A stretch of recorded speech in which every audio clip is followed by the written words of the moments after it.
Ja, da skal vi skal fortsette vi og høre litt fra Nederland. Our next speaker is coming from the Netherlands. Yvette, it's very difficult to pronounce Dutch name. Schuijt? No. Schuijt, almost. You are the legal advisor for the Dutch Right to Die Society, and you will now present end-of-life options available in the Netherlands.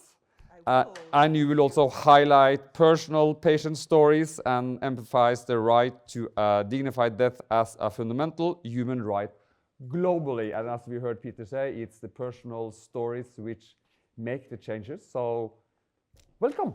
Thank you. I'll try my best. Let's put a timer so I won't exceed my speaking time.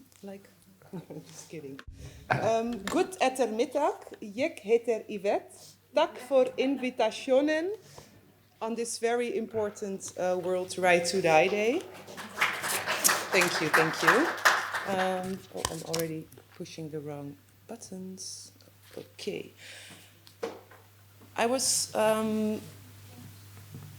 something completely off topic because Peter started with the relationship between Norway and Scotland based on a Christmas trees traveling to Scotland every year. But I want to know if this is true or false.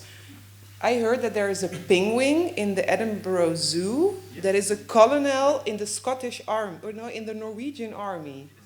Okay, it's true. So I can sleep peacefully tonight. That's very interesting. So yeah, I have 40 minutes to tell you all about medical assisted dying in the Netherlands, or not all, but I'll try a lot. So it's in 40 minutes. Buckle up. As I said, I did put a timer. Oh, I didn't. Now it's starting. So I already have 2 minutes extra.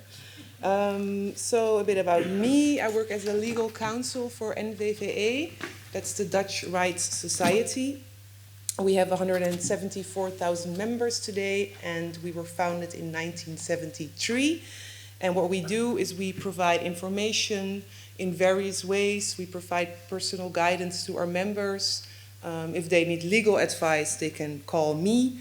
And good to know is that we do not employ doctors that provide medical assisted dying. And a bit on the use of language, what Peter already pointed out. This is not the right color for this big screen, I suppose.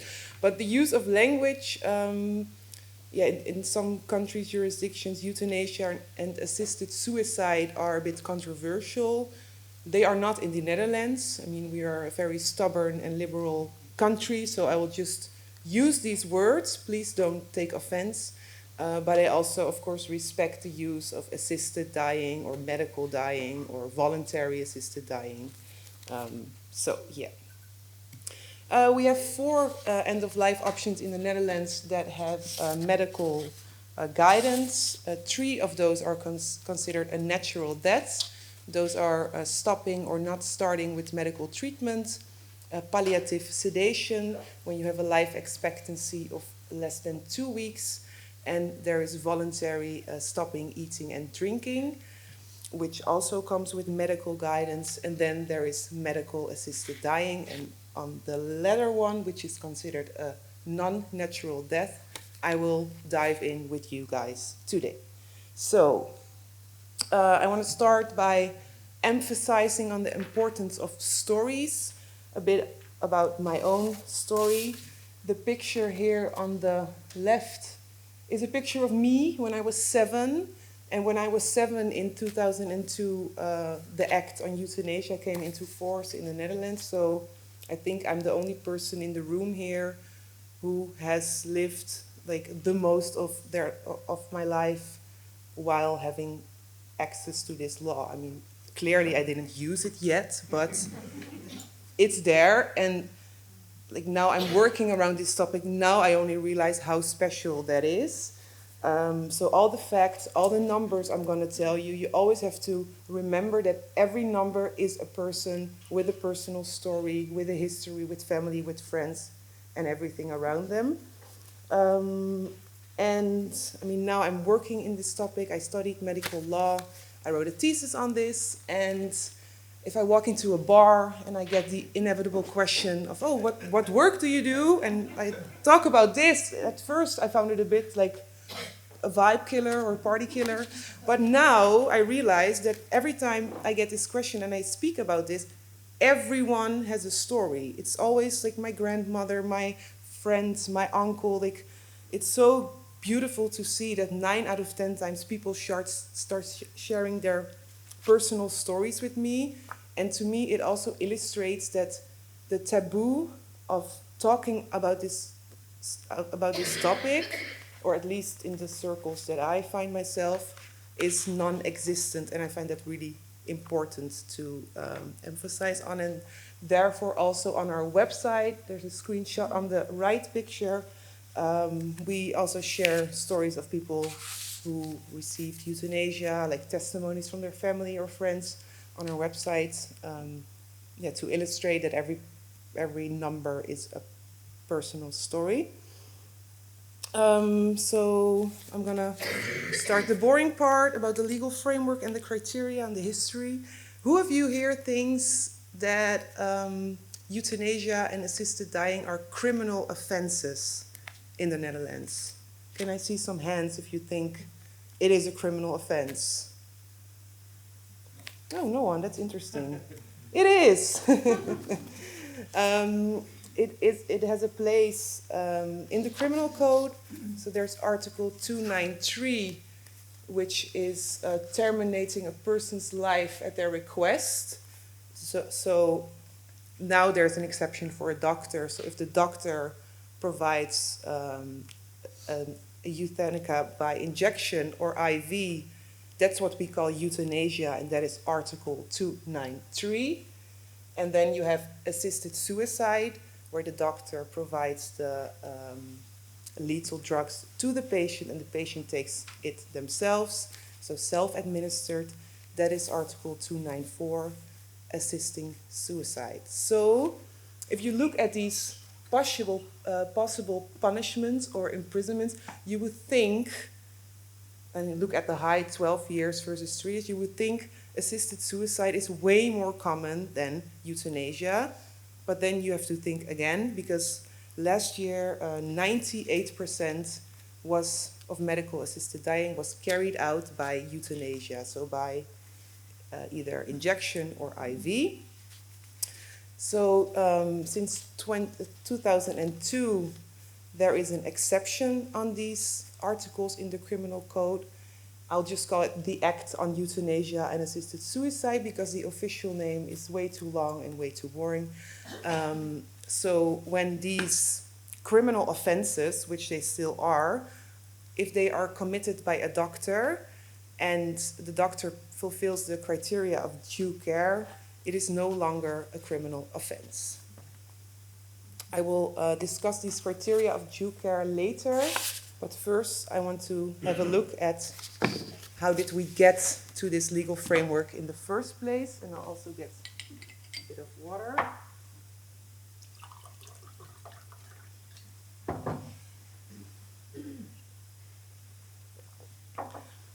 So how did we get there in the first place? I want to point out 2 really important court cases. Speaking of opponents, this was in 1973. The lady in the middle is Truus Postma, and this was her court case. And you see the opponents protesting with a sign that says, "Go back to God's word." So what happened 50 years ago still happens today. So Truus Postma, she was a general practitioner, and she provided her mom with a lethal doses of morphine because her mom was withering away in a caring facility. She was being force fed. She was being tied to a chair against her will. And at one point, she also kept repeatedly asking for, "Please end my suffering." And at one point, Truus decided to do so. So there was a criminal investigation. She had to go to court.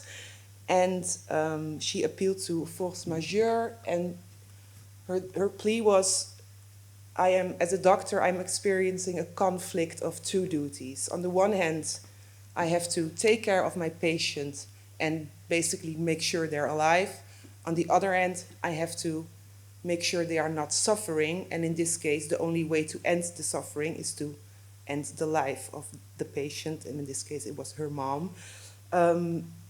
Well, she was found guilty, so her plea was not accepted, but the court, our highest court, in the first time in the history said, she is found guilty, but there are ways thinkable when it is allowed for a doctor to end the patient's life. So the first criteria were formed.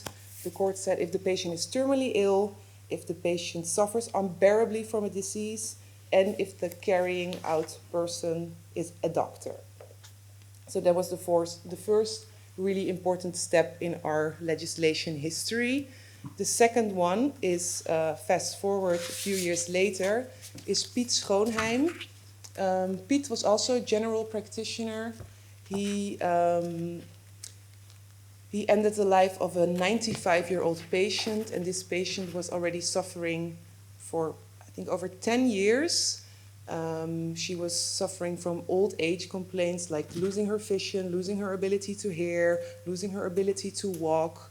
And over the course of 10 years, she repeatedly asked Piet, "Doctor, please help me end my life." And then a week before she passed away, she broke her hip. And that was the point where Dr. Schoonheim thought, okay, now I am sure of that I'm able to help her. So his case also got to the Supreme Court, and he was the first doctor ever that the fact of him providing euthanasia was proven, but he was not found guilty. And the due care criteria were formed that founded the base of the law that we have today. So now I'm gonna bother you with the criteria of due care. English is not my first language. So the criteria for due care and the procedure for medical assisted dying. Like Peter already pointed out, this legal framework, so this act on euthanasia, is applicable for patients over 12. If you are between 12 and 16, your parents also need to agree with your request. And if you are over 16, so between 16 and 18, your parents need to be informed about your request, but do not necessarily have to agree with your request. But this is a really tiny group of the total, of course. So the criteria of due care, first of all, there needs to be a voluntary and well-considered request of a patient older than 12. The patient needs to be of sound mind, he needs to be mentally capable to make this decision, cannot be forced upon the patient by family, friends, or other people around the patient. And I think what is really good to point out here that a doctor is never forced to help their patients. So the doctor can always deny based on personal values or religious values. And I think that is a really good thing, because if we allow patients the right to choose what they want and how they want to live their life and how they want to end their life, we should also allow this freedom to doctors to respect their personal values if they are not willing to help their patients with this.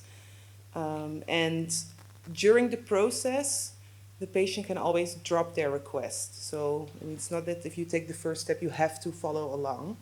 The second criterion is there needs to be unbearable suffering with no prospect of improvement.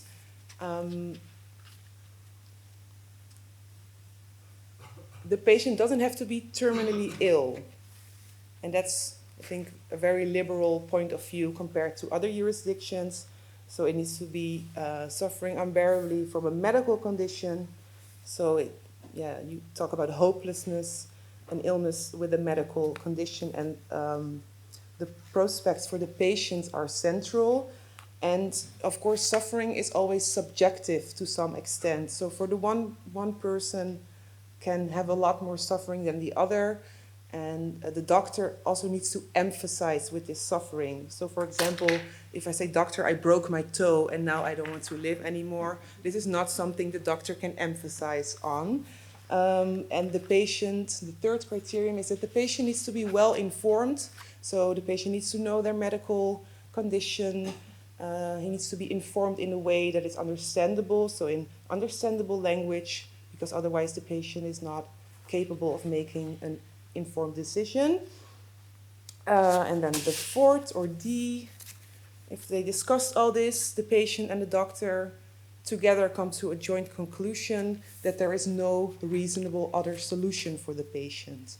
I mean, there's always some treatment out there in many cases. This doesn't mean that the patient have to try every treatment out there. So, for example, especially with psychiatric patients, I mean, there's always something they can try, and it's really common that they have to try one more treatment. I mean, up to electroshocks. And then for somatic diseases, it is more accepted if the patient says at one point, okay, I had enough, I'm not going to try this or that medication anymore.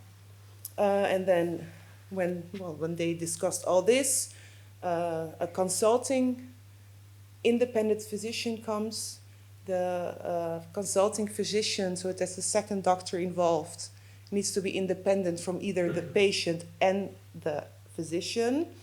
And together with the patient, they go through all these criteria, and the consulting physician writes a report and advises the attending physician whether or not these criteria have been met. And then if they proceed to performing the medical assisted dying, it needs to be with due medical care, following the guidelines. It needs to use the right lethal medication. And what I find good to point out is that also the pharmacist that is involved in the process, so the pharmacist that has to carry out the lethal medication, can also deny his cooperation based on his personal values.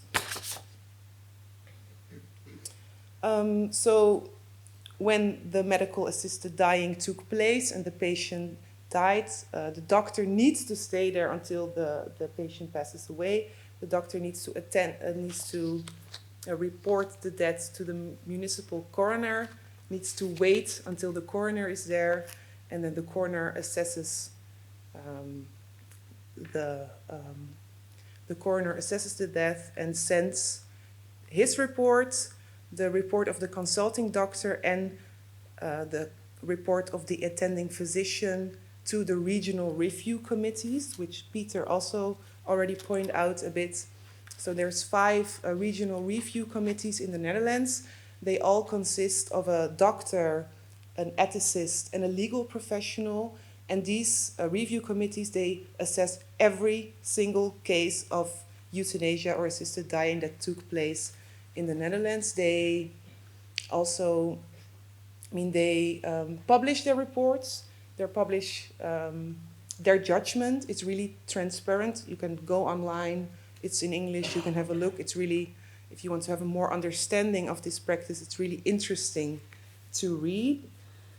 And so the review committees, they assess the procedure and they decide whether or not all the criteria have been met. And then there's 2 options. 1, the criteria have been met. That's when the procedure stops. And the other option is 1 or 2 or more criteria have not been met. This doesn't happen very often. Last year it was 0.06% of total cases, so only 5 in total. And when these criteria have not been met, the committee sends the reports to the health inspection and to the public prosecutor, and they can both decide to start their own trials. And in over 20 years we have this law. There was only one criminal charge of a doctor who had to go to court, and in the end all charges were dropped. So it's really, overall you could say, I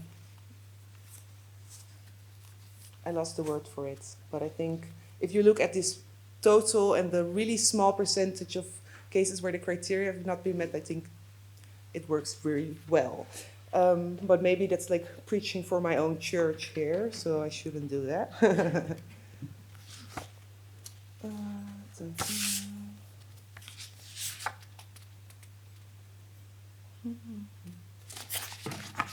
A bit on written advance directives. I think you call it here like livstestament. Is that the same? Okay. Well, advance directive exists. I'm going to focus on the one for euthanasia. We offered two others, the refusal of treatment and the power of attorney. But I think today most important is the request for euthanasia, because in our law it is stated that if you are no longer mentally capable, your verbal request can be replaced by a written request. It is stated in Article 2.2 of our law, and euthanasia based on an advance directive happens 5 to 10 times a year. It's mostly for patients that suffer with dementia, but it's a really small part of the total, and this is because even though you lost your mental capacity to form a request, you still need to suffer unbearably from your disease. And it is really hard to predict how your disease will evolve after you lose your mental capacity. And there are a lot of doctors that are not willing to help these patients in these situations. So it is allowed by law. It doesn't happen that much, but still it is a really good thing to fill in your advance directives, because it makes you think about the quality of your own life. You can formulate your request.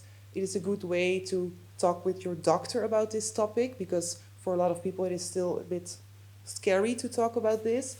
And I think the most important, it also forms evidence for your doctor that he can say, but okay, Mr.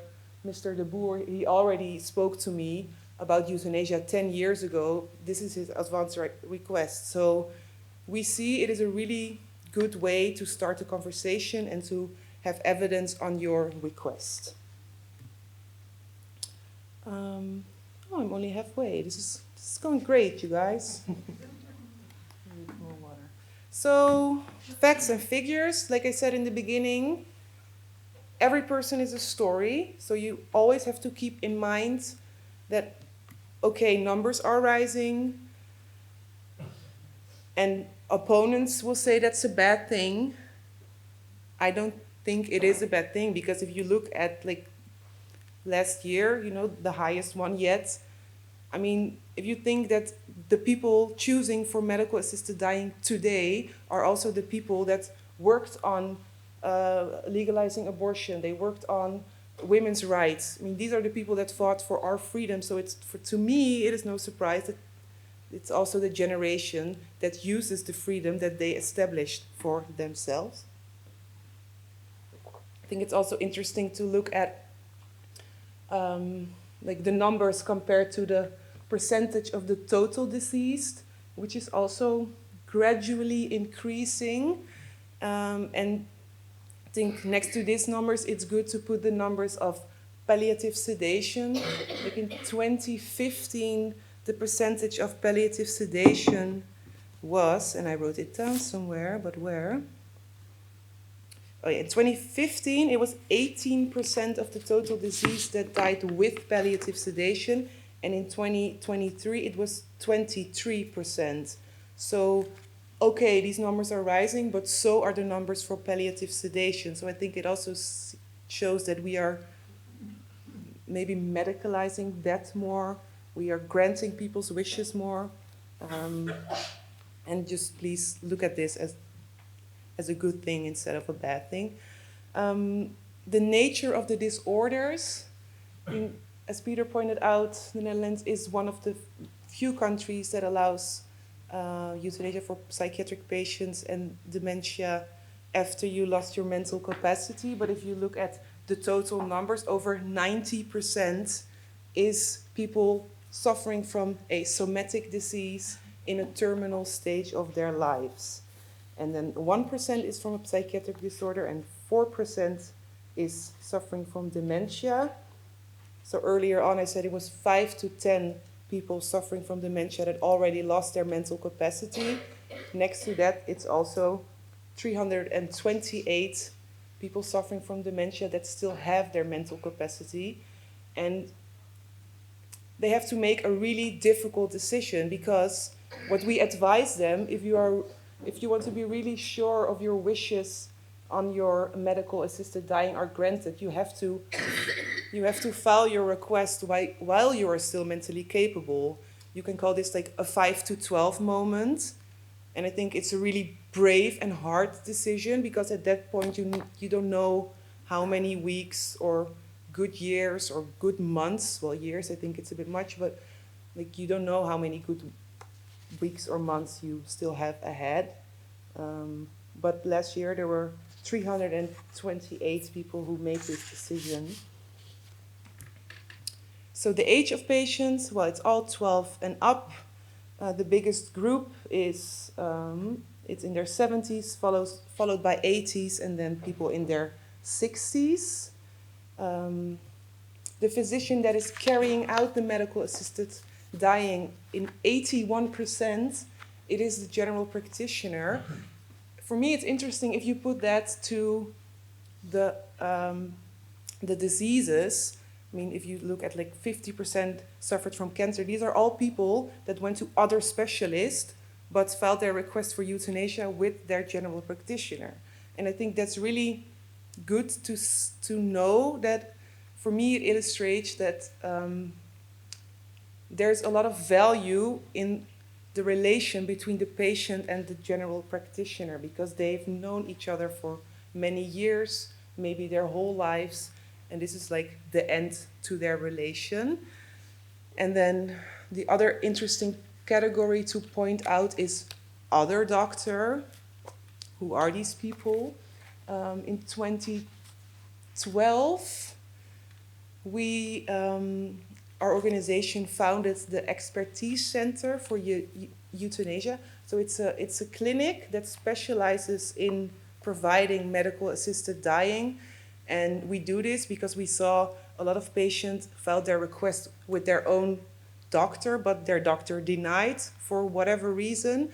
But there was no like second opinion possibility. They had no other place to go with their request. So that's why we started this clinic. And so the 10% other doctors, those are doctors that work for the Expertise Center for Euthanasia.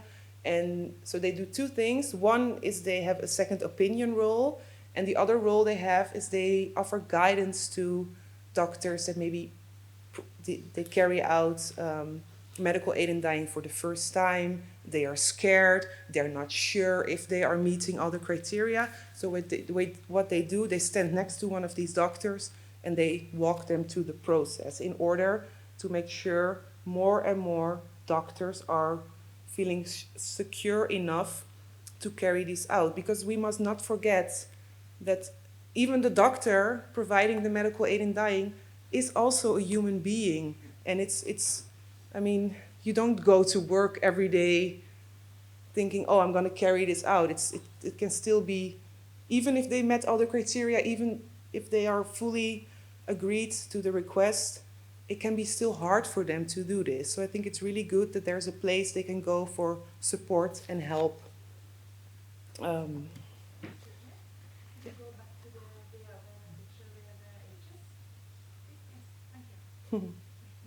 think it is all recorded, so sooner or later you will get the information.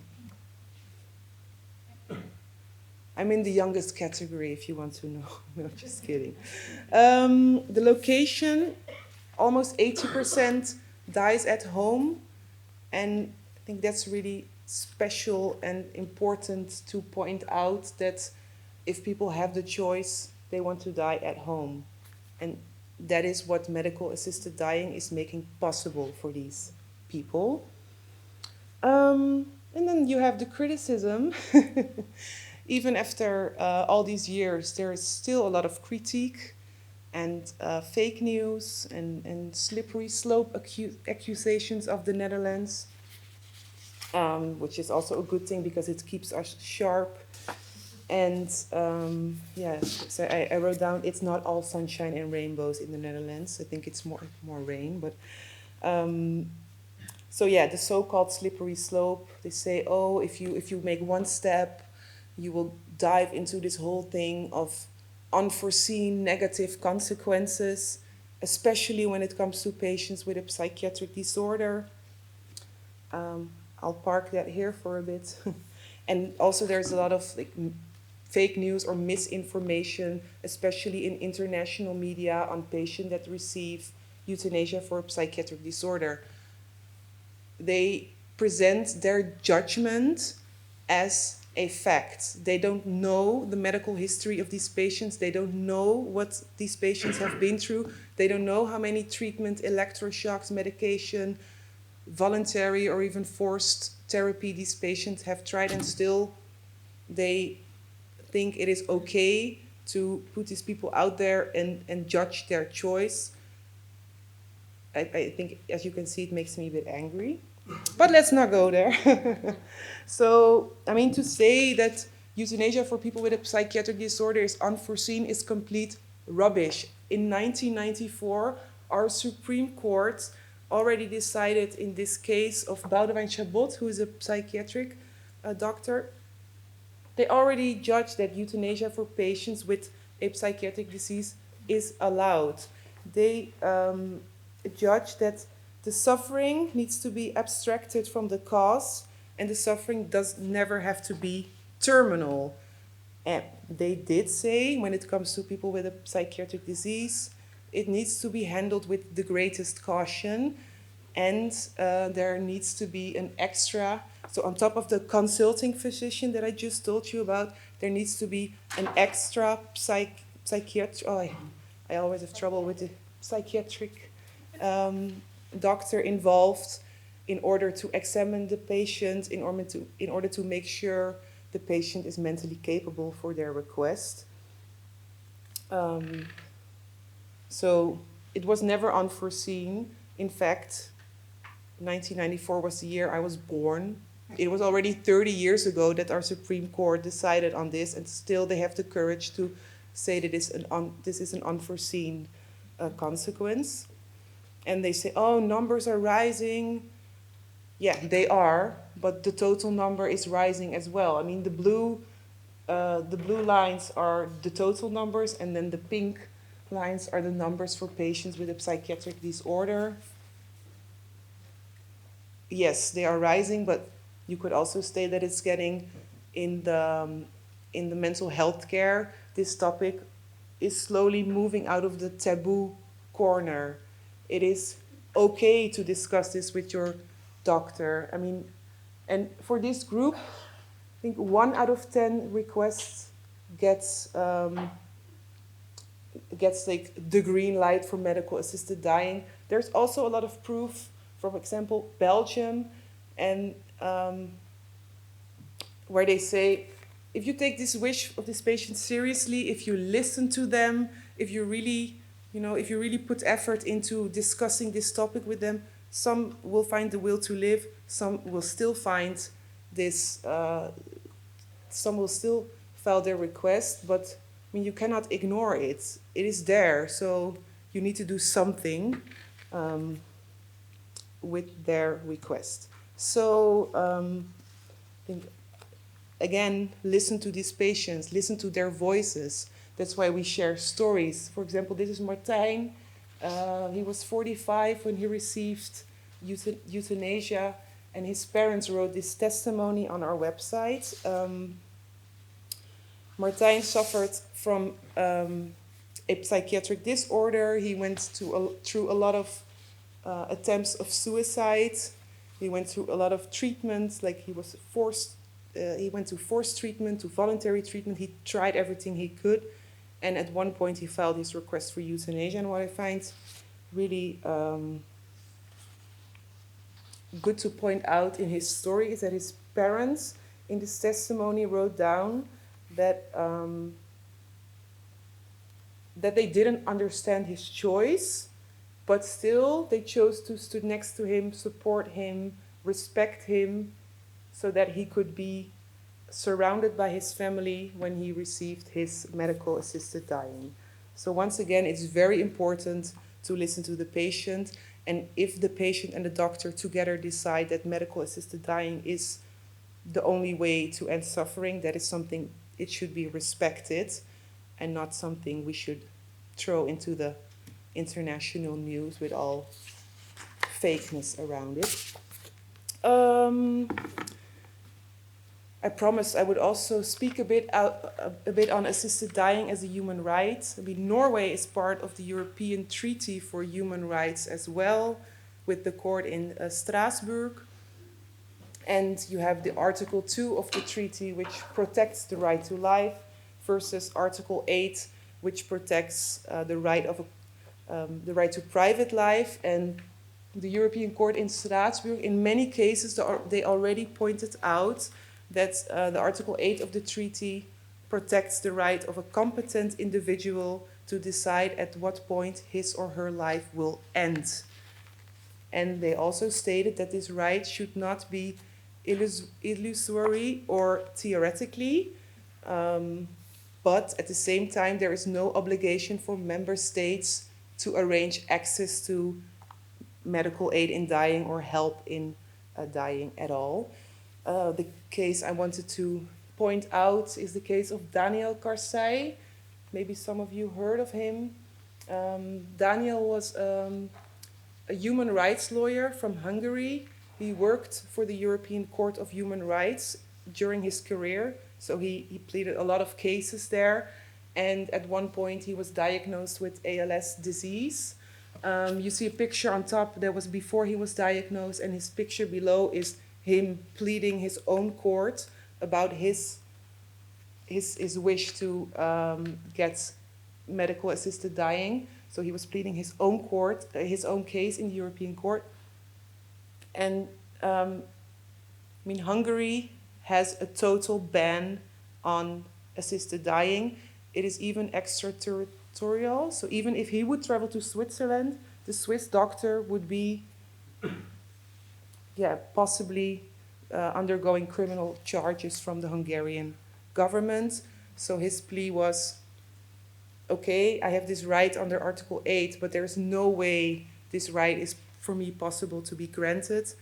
And I really had my hopes up for this case. I really hoped that the European Court would swing over to the, maybe not the good side, but the preferred side. They didn't. They didn't accept his case. It was denied. But luckily, there are some little rays of sunlight in this ruling, because the court said, okay, this is a quite controversial topic. Not all member states have legislation. It is a topic that member states do not agree on, like abortion. So for now, we cannot, under the European Treaty, cannot obligate the states to help their citizens get access to assisted dying.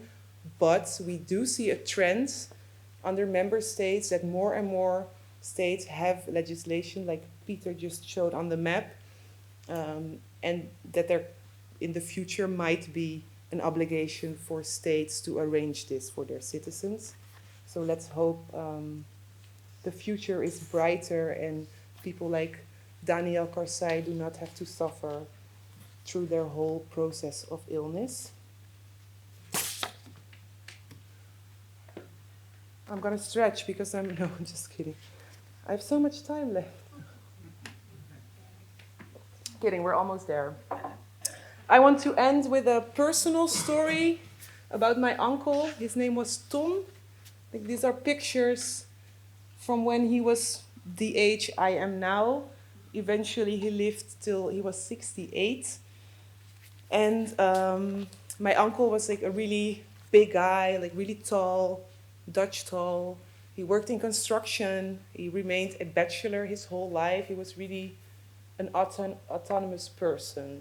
If he wanted to do something, he would do it. If he wanted to buy a type of car, he went out the next day. He was really, he was always doing his own thing, and at the same time really warm, loving, funny guy. So when he was diagnosed with a form of cancer, he said right away, I'm not going to try any treatment. My prospects are really bad. I don't want to suffer like a patient till the end. If I cannot take care of myself anymore, I don't want to be here anymore. And yes, so it happened. At one point, he could not get out of the chair to go to the toilet by himself anymore because he was suffering. And he discussed with his general practitioner, like, okay, next week, Wednesday is the date. He was surrounded by family and friends. The doctor came, and the doctor provided him with the medical aid in dying. And what illustrates this for me, like for my uncle, knowing that he was in charge, that he could put an end to his suffering, this gave him the peace of mind to let go and to say goodbye to everyone in peace. For him, it was not about living, but it was, it was not about dying, sorry. For him, it was not about dying, but it was about living until there is no quality of life anymore. So to conclude, I would I want you to think about this question. What does quality of life mean to you? Tak.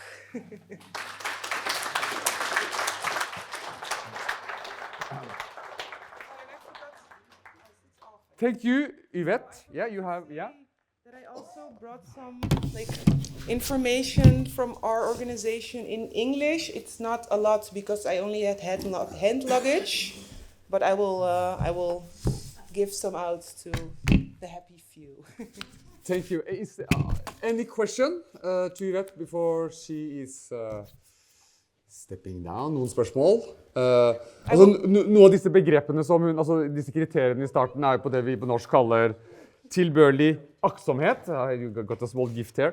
But just before we take a break, do you think you have the necessarily laws in Netherlands, or what is the next step for you? Are you happy with the situation, or? Well, I think for patients that suffer from a medical illness, for them the law is proven over 20 years that it works great, that it is transparent, that it is meeting the due care criteria, etc.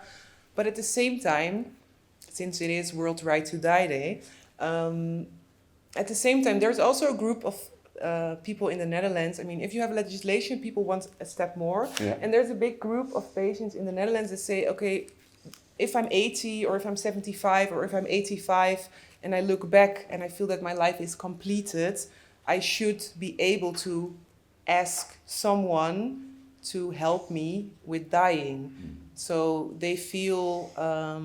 without going to a doctor, actually. Yes. Yeah. So they feel that there should be another law next to the current law in order to help the elderly dying. And today we presented reports on this. We researched it, and I think it was 75% of the population agrees with this. But is this a part of the Dutch Right to Die Society's fights, or? We do support this this bill. Actually, a political party is really strongly involved here. But at the same time, I mean, if you look in the international community, you should also be really happy and thankful that you already have a legal framework. So the risk, especially if you look at the swing to the more right side our government made, of course, the risk is if you're going to impose new legislation or maybe change the current legislation, that you can also lose the freedoms you already obtained, for example, abortion in some United States areas. Yeah. Okay. Yeah. Et spørsmål. Population in Netherlands. I want to know the population. It's around 18 million. Okay. Thank you. You're welcome.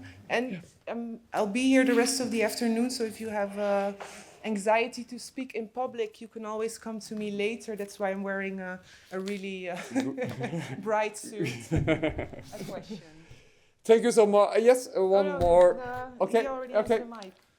Yeah. You was referring to the assisted suicide. But what's happening with other suicides in Netherlands? Are they increasing? How is this comparing? Or are they falling? No, they're quite steady. So that's interesting to know that even if you have legislation, also in other countries, it doesn't have a big impact on the amount of suicides taking place. One more question here. Are there a hope that you will also receive us from Norway, for instance? It's only Switzerland that we can go to.